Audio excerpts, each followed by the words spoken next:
प्रभु यीशु के सामर्थ्य नाम में आप सबको जय मसीह के। Praise the Lord. आइए आज के सुंदर दिन के लिए पिता का धन्यवाद करते हुए अपना ध्यान हम प्रभु के वचन की ओर लगाएं। मेरे साथ निकालिएगा इब्रानी की किताब 12वां अध्याय और उसका वचन 1। यहाँ इस प्रकार से लिखा है, इस कारण जबकि गवाहों का ऐसा बड़ा बादल हमको घेरे हुए है, तो आओ हर एक रोकने वाली वस्तु और उलझाने वाले पाप को दूर करके वो दौड़ जिसमें हमें दौड़ना है, धीरज से दौड़ें।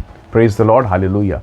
प्रभु के लोगों एक ऑटो वाला था और वो हर दिन जो है अपने ऑटो में कई एक्स्ट्रा लोड को लेके जाता था। नई नई उसने गाड़ी खरीदी और ऐसा कई साल तक चलता रहा। एक दिन की बात है, वो कई सवारियों को बैठाता रहा और बस 5-7 किलोमीटर चला ही था कि जो ऑटो यानी 3 पहिया वाला जो ऑटो होता है, बीच का जो भाग था वो टूट गया।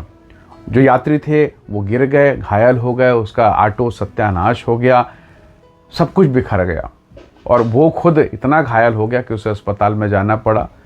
चलो रफा दफा करके मामला सेटल हुआ, लेकिन फाइनली अगर उसके जीवन को अगर आप समझें तो शायद कई साल तक उसने कमाया होगा, 10 रुपये, 20 रुपये, 50 रुपये, 100 रुपये कर करके उसने कमाया। पर जीवन में एक ऐसी घटना घटी कि जो कमाया था वो गंवा दिया, जो पाया वो लुट गया और खुद लहूलुहान है, घायल है, पीड़ित है और अपमानित होना पड़ा। कस्टमर जो उसके साथ थे, जो उसके साथ यात्रीगण थे, वो भी घायल हुए। जो उसके साथ उस ऑटो में थे वो सब प्रभावित हुए।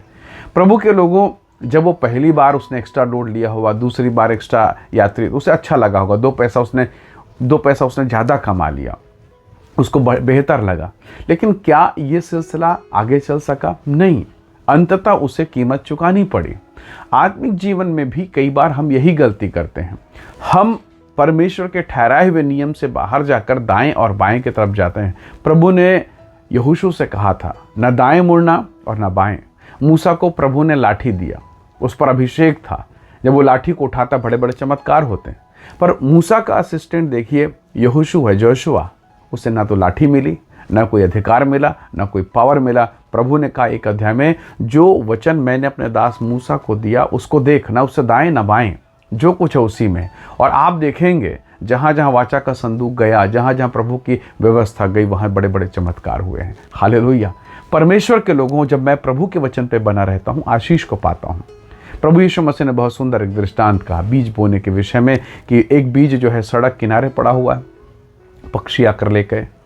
एक पथरीली जमीन पर जहाँ उसे तरी नहीं मिला, जड़ नहीं मिला, सूख गया। जब धूप निकला सब कुछ खत्म हो गया। और एक झाड़ी के बीच में, तो कितनी बार हम ऐसे मित्रों के साथ रहते हैं, ऐसे दोस्तों के साथ जो हमारे आत्मिक जीवन को दबा रहे हैं, हमारे स्पिरिचुअल लाइफ को दबा रहे हैं। हम ऐसे माहौल में हैं, ऐसे नगर में, ऐसे क्षेत्र में हैं। आपको याद होगा वो अंधा, यीशु मसीह साक्षात वहाँ खड़े हैं, उसके गांव में खड़े हैं, उसे चंगा करने के लिए प्रार्थना की। अंधे की आंख नहीं खुली, और खुली तो आधी अधूरी। उसको गांव से बाहर लेकर गया और फिर उसके आंख के लिए फिर दुआ करी, आंख खुल गया। Praise the Lord, hallelujah. परमेश्वर इस बात को समझने में हमारी सहायता करे। कई बार आत्मिक दबाव, धन के लालच, काम, एक्स्ट्रा वर्क लोड और बहुत सारी ऐसी चीज़ें होती है जो हमें दबाती है। जैसे उस ऑटो वाले के एक्स्ट्रा भार हुआ, और ये एक्स्ट्रा भार इतना उतना ज़्यादा उसके लिए दबाव हुआ कि वो टूट गया, वो एक्सीडेंट हो गया। कितनी बार हम परमेश्वर के साथ चलते चलते संसार के इतने दबाव में आ जाते हैं, हम लोगों के इतने दबाव में आ जाते हैं कि हम फल नहीं पाते हैं। काश हम इस बात को समझें। यहूदा इस्करियोती धन के इतने प्रेशर में था कि उसने वो गुनाह कर दिया कि उसका जीवन समाप्त हो गया। प्रभु के लोगों, कई बार शरीर की वासनाएं, शरीर की इच्छाएं, शिमशोन जैसे महान परमेश्वर का अभिषिक्त दास, परमेश्वर का नाज़ीर, उसने अपने अभिषेक को खो दिया। कितनी बार हम बाइबल में ऐसे कैरेक्टर्स को देखते हैं। आज की सुबह हम इस बात के लिए प्रार्थना करें कि परमेश्वर सहायता करे, ताकि मैं आत्मिक जीवन में सावधानी करूं, न दाएं मुड़ूं और न बाएं, ताकि मैं आपके लिए फलूं और आपके राज्य के लिए महिमा का कारण बन जाऊं। हालेलुया। निसंदेह परमेश्वर की एक बड़ी योजना है मेरे और आपके जीवन के लिए।